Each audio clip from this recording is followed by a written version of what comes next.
Hi, everybody. This is Jim Cornette, pro wrestling legend, and you're listening to the Book in the Territory Unprofessional Wrestling Podcast. This is the artist formerly known as Daryl Van Horn, James Mitchell, the Sinister Minister, and I'm here to let you know I would rather slam my cock in a car door than to miss the dulcet tones of Hard Body Harper, my illegitimate son, on Booking the Territory podcast.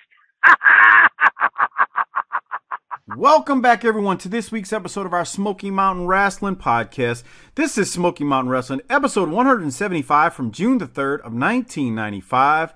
I'm sitting here with Doc and not Hard Body Harper once again as we take another run through Smoky Mountain Wrestling. Let me warn you, this one might be a short episode.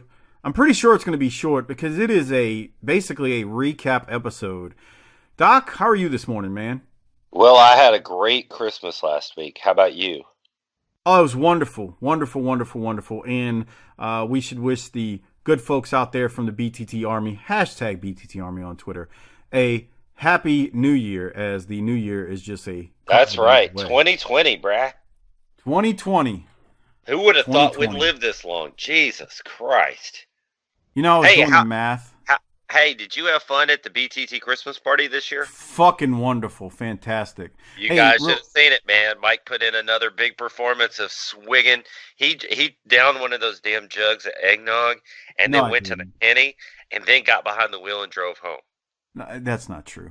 You know, I was thinking about something. So I was thinking about, like, my grandmother is like 94 years old now.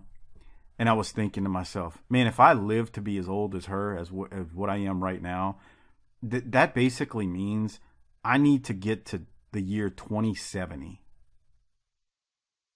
That is, if I make it that long, God bless America. Just thought about it. Can you imagine living at 2070? No. I don't know that that's going to happen for me.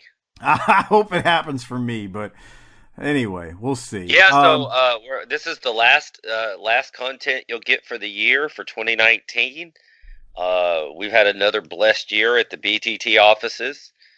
We've had some challenges this year as we reflect back on the year, but we continue to manage ourselves appropriately and make sure that the show happens. We miss Harper, but you can't have the star every time. Happy New Year, everybody. Let's do this thing. Happy New Year. Let's do this thing. Real quick, shout out to Disrespectfully Classy, Marky Blassie, Kyle Riley, Mike Childry for your generous patronage each and every month. It's appreciated. Also, like I said a second ago, this is mostly a recap episode in many ways. They re-air many of the clips of how Cornette pulled a fast one on Bullet Bob when he turned on Bullet Bob in the last episode. So, with that said, let me hit play. Hold on here. So, video. At the beginning, we have Chip outside the Hyatt Regency in Knoxville. That built. I did a little research because I don't have a lot of new content. That was built in 1972, and it was seen as a different type of architecture. It was built with an A-frame to kind of look like a pyramid. It's now a Delta by Marriott. It does get 3.8 stars. It is considered a 3-star hotel. And in reading the reviews, though, people did say it felt old, which, there it is. 1972, you said it was built? Yeah. And it got it's a 3-star hotel? Yeah. Where's it at again? Knoxville? Yeah. You think there's any jizz on the walls and yellow stains in the towels? I just assume that every hotel room that's ever been in any hotel everywhere is just caked in jizz everywhere. I agree. Because if you think people don't know how to act in their homes, just wait till you get them outside. Yeah, they don't have to respect it, right? Yeah. Yeah. All right. So, any other thoughts on the opening here? No. All right. So Chip, he tells us it's a special edition of Smoky Mountain where Cornette will explain his plot to get back at Bullet Bob Armstrong. They go from segment to segment pretty quickly. So Doc, just stop me along the way as we're taking this journey. I have a couple of timestamps here. Okay. But Corny does try to get Chip to carry his bags. I thought that was funny. Yeah, it was cute. It was nice on It was Corny's part. cute. Yeah, Cute. good for Right. him. Also, Bull Buchanan's a big guy back there, huh? Yeah, but isn't he standing on like the curb? That was my point. He's standing on the. They were smart about how they did that, right? They really were. They put him on the curb, and they had Chip and Corny and Buddy standing below it. So anyway, all right. So they go to the first segment. Cornette. He goes all the way back to November of last year when he made the offer to the gangsters when New Jack told Corny that he had a college education and criminal record, and Cornette got turned down. He says that was all a part of his. Yeah. Hold on. Play 435. I want to hear that again. 435. All right, hold on. This is the one recap we do need to hear. I think I agree with you. Here. Remember when the gangsters made the mistake of crossing Jim Cornette, I made them a bona fide offer, and here was their response. I am prepared to sign the gangsters to an exclusive contract for me to manage you and take you straight to the top. I'll get those contracts signed the right way. I'll do the right kind of negotiations, and I'll teach you those little subtleties about being sneaky and devious that you haven't so far picked up on. In other words, what I'm saying to you is my guidance and my guiding hand together with your natural ability will be unstoppable. All you got to do is sign on a dotted line, and I'm going to shake your hand, and I'm going to say it's been a pleasure doing business with you. Now this is 1994, not 1794. I don't need no white boy like you or these rednecks out here coming to me telling me what you can do for me. I got a college education and a criminal record, so I know how to make decisions. So let me tell you something. The gangsters are black owned and black operated, and I don't need no white boy telling me jack, punk. As you can see there, I made... Yeah, that never gets old. I don't know. It seems kind of uppity to me. Okay.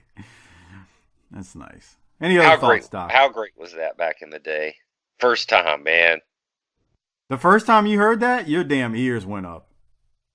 You were like, did he just said that? Yeah. It was the whole package. It was, you know, I got a college education and a criminal record. I know how to make decisions. The gangster, and then he finished it. The gangsters are black owned and black operated. I just, the whole package of it there was phenomenal. Are you a black owned, black operated consumer? Do you try to give your dollars back to the community? I try to give my dollars back to the community. Yes. I don't know about where your point is going with black owned, black operated. If you are a good, solid business, local business, I do my best to pour money into local businesses because local businesses you are supporting the people who do the work and not some. I got to be careful here. Yeah, I was waiting for it. Not some greedy ass CEO. Okay. Does major do you know if there is an African American owned treadmill company? I don't. Is there? I don't know. I just figured you might need one. They'll get my money, and Nordic Track won't. By the way, don't buy Nordic Track. I don't want to say anything that will get me in any type of trouble legally, but I don't think they stand behind their product, and I'll leave it at that. Don't buy Nordic Track. There you go. If you're in the market for any treadmill equipment. Yeah, keep going. What do you have? At 7:07 right there, is he reading? It looks like, at first I thought he was reading a newspaper, but I think he's looking at the room service menu, right? Yeah, he's looking at the room service menu. But he's like, I don't see an 8-ball on this menu. I need them to send me up an 8-ball. Hey, Jimmy, where do they keep the 8-balls on the menu, man? I'm not finding it right here, you know? Where can I get me some grade A Peruvian cocaine? You know, I need some of that Peruvian shit to fill my nose up with, Jimmy. I mean, come on, man. I understand we're at the Hilton, but or Hyatt, but man, this might be a little too upscale for me. I can't go down to the corner and score me a dime bag of what I need. Know what I'm saying? All right, let's keep going. They go to Christmas night when the gangsters beat up Cornette and left him bloody in the ring and trying to align himself with Bullet Bob via that method, and then Kessler asks about the Punisher, and Cornette says he's the muscle, and that's about it. Don't ask about him. Cornette begs Bob to reinstate him, or reinstate the Heavenly Bodies, if you remember when they did that angle a couple months back. They go to that. Cornette then books The Undertaker to come into Smoky Mountain to take care of the gangsters, and that he hoped that would earn Bullet Bob Armstrong's trust. Doc, am I doing good here, or is there anything else we need to stop and discuss? I've already talked about the only old content that I'm going to cover today, so you just do what you need to do, little fella. All right. Cornette then revisits when he made the offer to Bullet Bob about teaming with Funk and offering a money-back guarantee to the fans if Funk and Bob don't leave the gangsters laying. So he even goes back all the way to that. And then finally, they replay Corny throwing the fireball, which was still one of the greater moments, I guess, in Smoky Mountain history. What's your timestamp there? Can you show me 10:14? You just said you reviewed all the content. Now you want to go back to 10:14. So let's go to, we're at 10:07. What do you want? Look at that curtain. I just want to look at that curtain. Oof. You think that's straight out the 90s, bro? Is it? Or was that beforehand? Actually, you're right. That's not straight out the 90s. That's beforehand. But hey, that table is nice, man. Look at that nice waxed wooden table. Got a little shine to it. It's got a sheen. That's some bitch. I mean, yeah. Be careful if you bang a broad on that. You leave smudges on that shiny table. Now, look hold on. Let's play. Budrow's looking at that table like I'm gonna bang a broad on this bitch tonight. Do a line off of it, more likely. That too, the other question I had, just go ahead. Standing there, is the Punisher Corny's '95 version of Big Bubba? Yes. Okay. That's exactly what I thought this was supposed to be. Okay. I like that Corny's running up the room service on Kessler's tab. He'll get him back later. That's funny. And then I had a funny line at 16:15. 16:15. Let's see if we can get to it. We're at 16:11. So hold on. Let me hit play. Cornette's on the phone. Let's see what he's got to say. Here it is. Really? Hold on. Buddy, Pamela Anderson, for you. She found out Diesel's a lousy kisser. Come on. Hey, hi, Pamela. Hey, baby. Oh, really? Male problems, too. Huh? You better get this over here. You better make this private. Oh, yeah, but anyway, like I said, Budrow's over there booking a fucking rat slaying session with Pam Anderson and doing some coke off her tits. That's nice, Doc. I just like the part that Diesel's a lousy kisser was funny. There was a time when Pam Anderson was all the way live. She was everybody's type, right? I think so. Yeah. You saw the video, right? What video? You got to refresh my memory. Of her getting impaled by Tommy Lee. Well, okay. Kayfabe, brother. Why is that kayfabe? It was a video you could buy, and Tommy Lee whipped out his 10-inch dick and just beat her with it. So you bought it? No, I saw it. I didn't buy it. You saw the VHS though. What are you high? I don't buy shit. Okay. That's nice, Doc. All right. So Budrow is over there booking his territory so he can put his piece of meat inside of Anderson. That's real good. Come on. All right, let's keep going. Anything else? Somewhere in this segment, Buddy breaks out that Robert Q. Harmon was a fraud. Yeah. I didn't have a timestamp, but I thought that was an interesting callback there. That is interesting because he kind of just came and he was gone pretty damn quickly, if y'all remember. Like, Robert Q. Harmon was just, maybe one taping he made, right? Couple. Was it more than... No, he was on more than one episode, but I don't remember him doing more than... Maybe he did too. Okay. All right. Let's go to Cornette. This is his... After halfway through... Almost all the way through the episode, this is him wrapping up everything that went down here with his ploy to get back at Bob Armstrong. Here it is. I'm in the old town that night at the Volunteer Slam in Knoxville with Buddy Landel, Jim Cornette, and the Punisher causing chaos like we always do everywhere we go. And now... Bob Armstrong wants to get Jim Cornette, wants to get his hands around my neck, wants to get me in the ring, wants to get even. But you can't, Bob Armstrong, because you remember, just like I'm sure you remember Chip Kessler, although Bob Armstrong didn't remember until I reminded the Smoky Mountain Wrestling officials. Thanksgiving Thunder last year was the final conflict between me and him. I signed a contract saying I wouldn't send any of my men again after Bob Armstrong, but conversely, he signed a clause that he may not have seen. It was the final conflict the other way, too. Bob Armstrong can't get in the ring after me or my men anymore. He can't mess with us in any way because he is legally bound by a contract that he signed that we can't go round and round like we used to. So you see, Bob Armstrong, I waited 6 months after I kissed your stinking, smelly, dirty feet in the middle of that ring in front of all those people to get even with you. And I did it in such a way that it was legal. I didn't have any of my men in the ring after you, and you weren't after me. We were all on the same side. You see how it worked out, Bob? And now, since you can't do your own dirty work, you want to get your illegitimate sons to come on. You want Steve Armstrong to get in the ring and come on and try to get me, but he's going to have to go through the Nature Boy, Buddy Landel, the Smoky Mountain Heavyweight Champion, and there ain't no way that Steve Armstrong's going to beat him, especially with me and the Punisher hanging around in his corner, right, Budrow? That's right, James. And you know, Chip, since we're doing a brief recap here of the last 6 months, let me throw my 2 cents in. You see, when the Nature Boy Buddy Landel came on the scene, he had illusions of grandeur.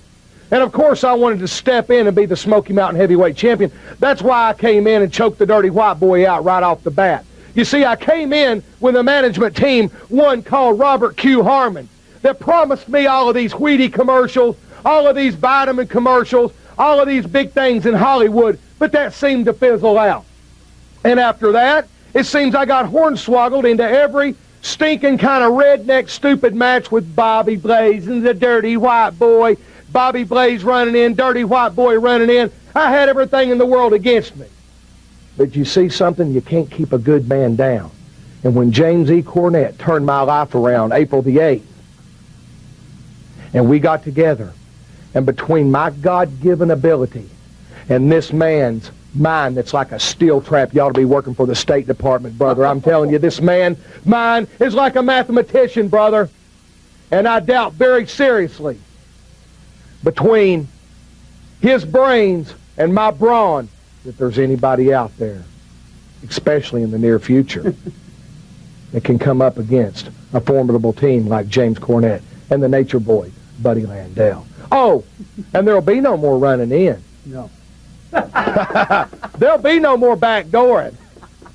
There'll be no more screw jobs on Buddy Landel. No more matches like Buddy Landel having to wrestle once and then having to wrestle in a cage match again twice in one night. Oh, there'll be no more of that. James E. took care of that. I'm just proud to be who I am. And I hate to quote a redneck, but Hank Williams Jr. said it the best. You know, we live the kind of life that most men only dream of. Right, James? That's exactly right, buddy. I love it. All right, well, Mr. Cornette might not think so, but there are some other things going along here in Smoky Mountain Wrestling we need to check out with you fans, and we'll be back with that right after this. All right, Doc, what are your thoughts on what went down there with that closing promo from Corny and Budrow? What you going to have to get in your envelope tonight to kiss another man's feet? A lot of money. Look, I've done a lot of shit, but I ain't kissed no man's feet, man. You know? Just saying. Is it a pride thing or is it a germ thing? It's kind of a little bit of both. Okay. And when you say kiss feet, I mean, are we talking, I gotta literally put my lips to the bottom of your fucking soles, your shoe soles? Because that shit ain't happening. Now, if we're talking about working it where, you know, I look like I kissed the top of your shoe, like I said, the key word being look, it gets a little iffy. But, yeah, man, I ain't kissing no feet, bro. Well, this is the payoff here, man. This is the long angle that we've had. So now we know why. Yeah, now we're off and running. We'll see how this goes with Cornette, his muscle, and Budrow, and everything else that's going to happen. So we'll see. We'll see where this goes, man. I mean, we spoiler alert, Corny's going to add more people to his stable, if you want to call it that. Uh-oh. Just wait. Are you going to be able to control yourself? Are you going to behave? Just wait. Am I going to behave? Sure. It's going to be great. I love talking and making fun of crackheads and cokeheads. Come on, pal. Say, bruh, show me the lie. That's all I'm going to say. I don't have it. I can't refute or confirm. There we go. There we go. All right. So we go to the next segment, and Chip Kessler throws us to a recap of PG-13 versus the Thugs from the Volunteer Slam. Remember, the Thugs won, but the decision was overturned, and the USWA belts were given back to PG-13. And then we see the brawl during the interview with the Thugs, PG-13, and the Gangsters. Any thoughts, Doc, from that?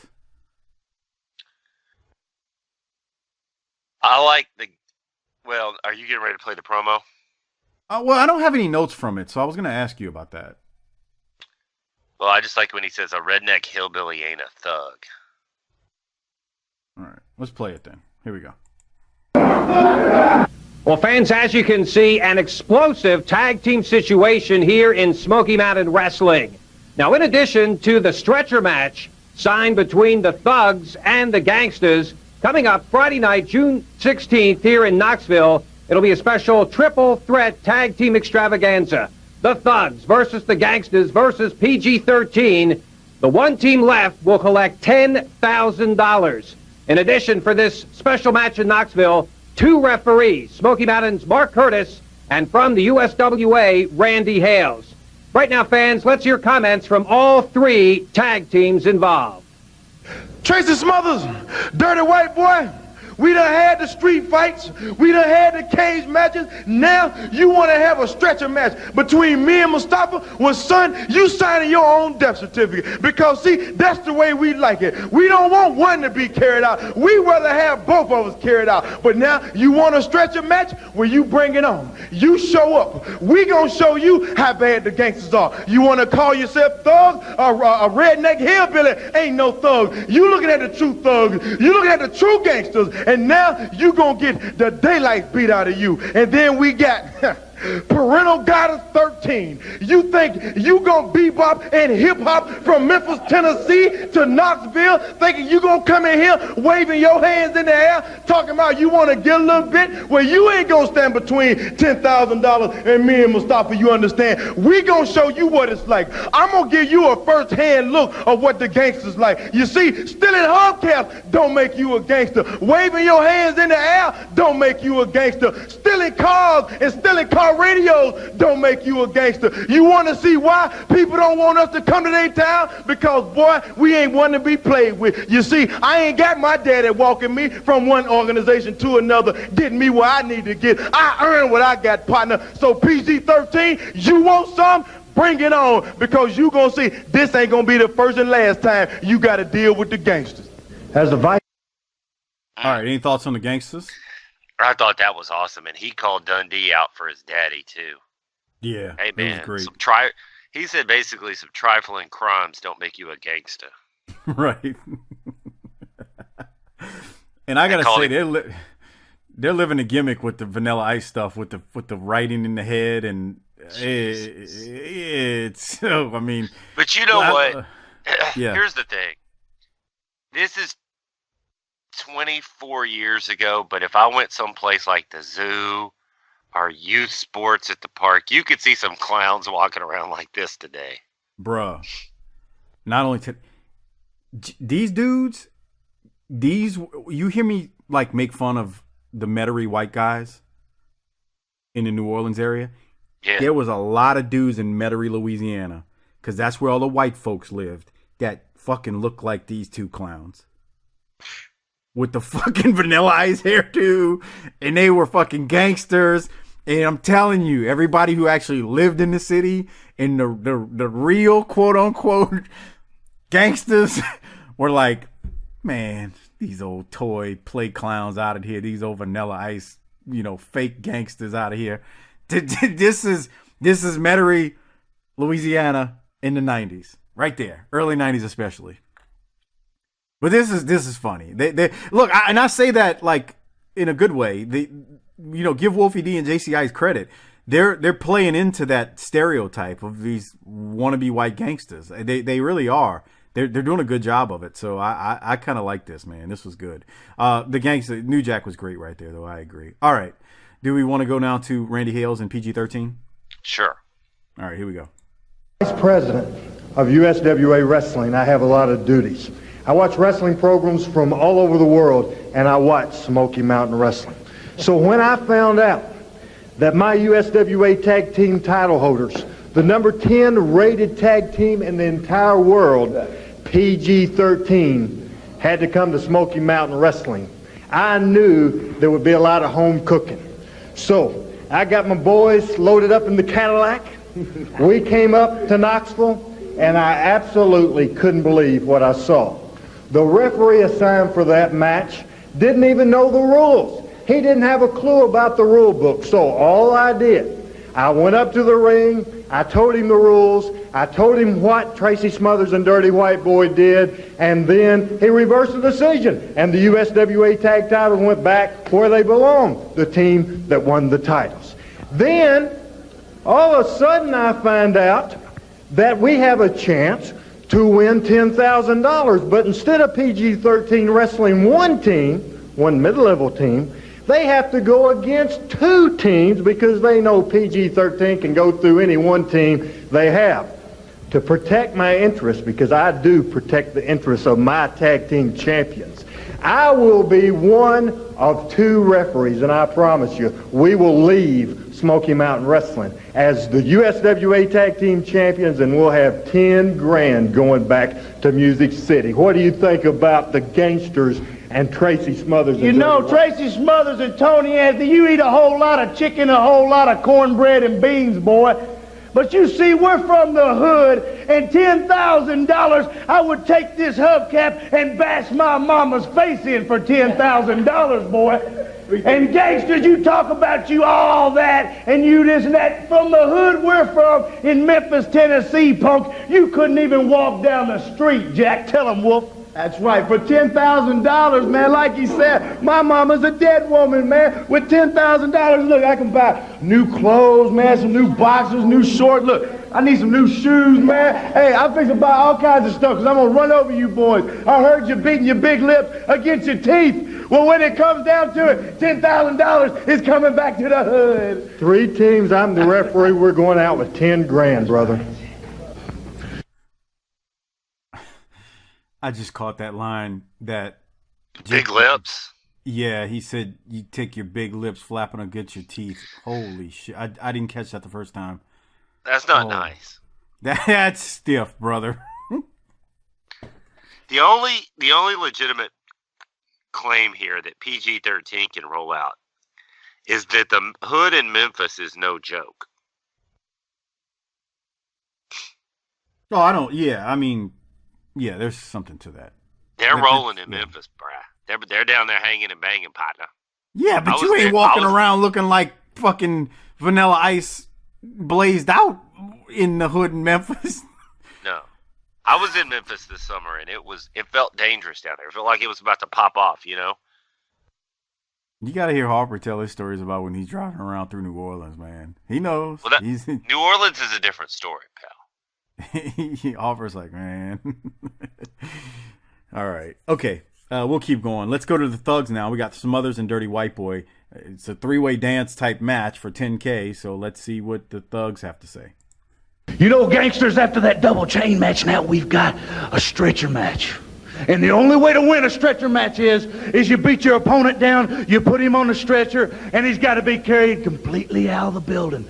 But then on June 16th, on a Friday night in Knoxville, Tennessee, PG-13's want to stick their nose. Whoa, PG-13, we got cheated. The Thugs got cheated of the USWA tag titles. And you know what? This time we're coming back with the gangsters, PG-13, Snoop Doggy Dogg, and Dr. Drake won't be able to help you when the Thugs get done with you. What we're talking about is 10 grand to the winner. We're going through PG-13, we're going through the gangsters, and we may go through that nothing happening, stinking USWA Randy Hale, you Ichabod Crane looking butter towel. You step in our way and I'm going to knock your teeth right down your throat. What we're talking about is Vanilla Ice, guys, you wannabe brothers, and you gangsters, you nothing happening California rejects. We don't care if you're black or white, as long as you know what we mean. Tracy was happy with that last line. He licked his teeth. All right. Snoop Doggy Dog and Ichabod Crane and all kinds of shit coming out there. Yeah. What else you got from that? Time to give out some checks. Well, we got one more promo at the end, though, actually. Oh, I didn't write that down. Yeah, we got one more promo. So it's a quick one. I'd say it's a quick one. I mean, I think it's important because it's Cornette kind of basically naming his new stable, I guess is what I'll call it. We'll say that. But one more promo. Tracy was good there. We did have two more things. Kessler throws it to a recap of a scaffold match with Morton versus Snow. We talked about that in great detail, so we don't need to recap that. And then we'll go to Corny, who's now, they're still in the hotel room. They're at the Hyatt. We got Chip Kessler, Corny, Dirty White Boy, and the Mystery Man. Here it is. Fans, welcome back here to Smoky Mountain Wrestling, and we appreciate Buddy Landel, Jim Cornette, and the Punisher for allowing us into the penthouse suite here, even though there is still a matter of $500 for champagne and hors d'oeuvres. Let's not worry about that, because what I'm going to do for you, Chip Kessler, I wouldn't do for any other journalist, even Walter Cronkite or Dan Rather. I'm going to give you a scoop to close the program with. You see, everybody said, okay, Jim, you've signed up Buddy Landel and you've got the Punisher by your side, and you're done. No, I'm not done. I've only started, because you see, what you do when you take a man who is sort of versed in the ways of the undercover agent, you might say, kind of an espionage type of guy, when you take a guy that's like the front line of the military, when you put them together, what are you doing? You're starting to form an army, or maybe even a militia. Because you see, it's come to my attention that there's a certain segment of society, a certain segment of the population today that feels like that the establishment is doing them wrong, that the government's doing them wrong, that things have to be changed, that the order needs to be switched. And the methods that they're using to achieve those ends range from bizarre to practically insane. But it also occurred to me that a man of my intelligence could take the germ of truth that lays in that ideal and meld it to my own advantage and make it my own, shape it like a mold of clay. I am starting a militia. And this is only the beginning. This is only the heart and soul of it, but it's not the end. It's not the extent. No, there's going to be more. And Cornette's militia is going to change the face and the shape of Smoky Mountain Wrestling, going to change the order, going to overthrow the old and bring in the new. And guess who's going to be in charge? Because after all, I'm the 5-star general. Cornette's militia.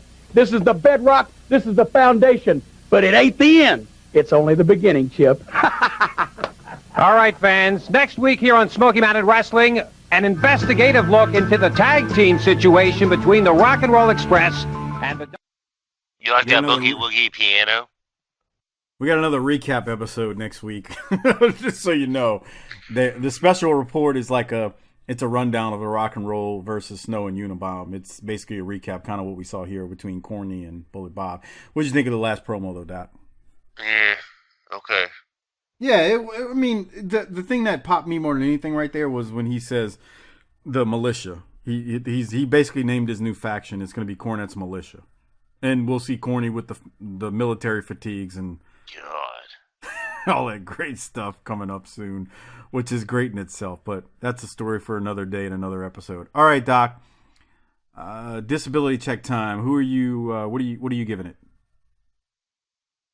I am not going to be inconsistent with my views just because we are 3.5 years into this thing. I hate recap shows. They did a little bit here to try, but this does not make me happy. This is not the way I wanted BTT to close out the year 2019. And don't let this get you down and fuck up your New Year's Eve parties, but I'm going to say it's a 5.8. Woo. All right. Well, don't let Doc's low rating on this episode get in the way of the fact that we would like you to become a patron at tinyurl.com/PatreonBTT. We had mentioned to get your, wives, girlfriends, whatever, to buy you a Patreon membership for Christmas. Well, it's not too late. I mean, the holidays are just about beyond us now, but tell them you want to be a new year and new you, and in order to do that, you become a patron at tinyurl.com/PatreonBTT and enjoy all of our Patreon exclusive episodes, over 200 plus on our Patreon feed. So, hey, here's the deal. If your girlfriend or your wife's like, you go, man, she already got me something. Man, just whip off her pants and stick your tongue up in there and get you a patron membership. That's nice, Doc. Lick your way to the top. Also, while you're licking your way to the top, remember, if you got any of those Amazon gift cards during the holidays, you can use them now at tinyurl.com/BTTAmazon. That's tinyurl.com/BTTAmazon. That is another great way to support this show without spending anything extra. And after all, you got those gift cards, so why not spend them on Amazon using our referral link? We're going to give out the government cheese this time in the award here. And I feel where I really need to do this for two reasons. One, his promo was fantastic during this episode, and that is New Jack. And then two, I think that might be one of his last, if not his last, in the promotion. So we're coming to the end of New Jack, and it's important, I think, we send him out on a high note. So he was bumping some serious, he was spitting some serious stuff there on that promo talking about PG-13. So I'm going with New Jack for my government cheese award. Doc, who are you giving yours to? New Jack is certainly a contender there, but for the body of work, the full body of work. God, I hate that. Body of work, my ass. Inside baseball, pal. Kayfabe. Yeah. I'm gonna say corny because he was throwing a lot at this episode to try to keep it up and afloat. So I'll give it to corny. Okay. So even though it was a recap episode with him doing all the recaps, you're giving it to him. Yeah. All right. I just make sure I understood. All right, Doc. I'm trying to think. Do we have anything else we need to talk about here? I don't feel like we've done enough today. Yeah, I feel like we've closed the books on yet another successful calendar year in the BTT, and we're going into year 5. Pretty much, next. Man. Damn, yeah, we don't. Man, it's like we're rolling, bro. We keep doing this long enough for another 13 years, we can bang ourselves. Something like that. But no, I ain't got nothing else, man. It's been a hell of a year, but they're all hell of a years when you live like we do, and that's about all I got on that topic. Okay, nice to hear that. All right, Doc. Well, do us a favor, hit the tagline, and take us home. Book it, bitch.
Before we get out of here, I want to say thank you to all of our patrons out there for supporting this show and making this show possible twice per week, every single week with the Smoky Mountain shows and the NWA shows.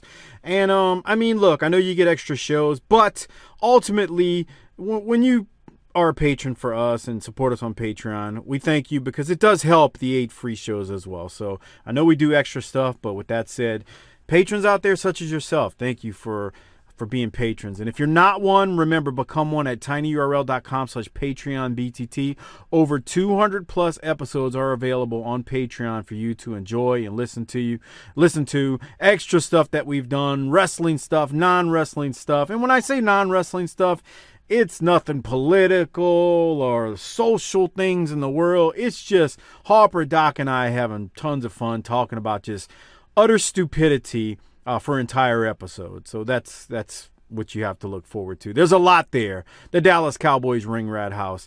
Harper talking about the worst places to take a dump. So much stuff that's available on Patreon.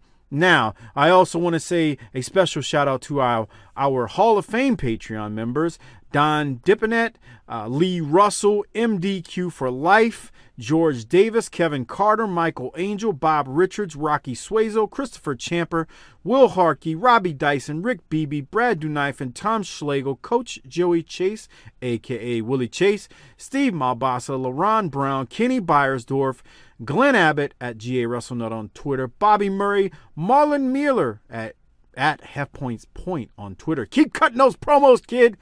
You're the man, Marlon. Thank you, man. I appreciate your support. Long time. Josh Warren, you too, long-time supporter. Everett Starr, Mike Childry, Kyle Riley, Disrespectfully Classy, Marky Blassie, Craig Norman, Johnny on Patreon, the great John Dean at YRC21 on Twitter, Josh Dunn, Ryan in Auburn, good old Justin, Robert Smith, Joseph Ice, Tim Morecci, the BTT Research Department, Adam Price, Brian Evans, Mark Wilson, Armando Martinez, David Jordan, Jesse Jacobs, Chris Myers, Gerald Green, Mitchell Johnson, Mike Prue from the Bottom Line Cast. Make sure y'all check that show out. Him and JV do a great job. And Mike Prue is also a co-host on the ECW Extreme Live Cast on our Patreon feed. Will Parker, Jeremy Bryant, Classy Alex, David DeVries, SV Padgham, Bill Sousa, Big Rich at Spyboy Sportscap, Ari Miller 39, Jay Shiny, Ruben Espinoza, Merciless Jones, Jesse Lucas, Chris Browning, Justin _Andrade, Cole22, Marty Howell, T-Hog94, Godbold Unreal. Thank you for all of your support. And lastly, like always, thank you to everyone. I can't forget, check out the Bottom Line Cast with Mike Prue and JV. They have a podcast series where they're getting close to the end, but they've chronicled the career of Stone Cold Steve Austin month by month and on a weekly basis. It's a really good show. They basically just go through Stone Cold's entire career. I say entire career, it's mostly his WWF stuff, but Mike and JV also do the ECW show on our Patreon feed, and that show they do on their free feed. Just search the Bottom Line Wrestling Cast or go on to Twitter at Bottom Line Cast and you can find them. Thank you everyone for all of your support. That's it. We're going to get out of here. You know what Harper always says when we get out of here? Book it, bitch.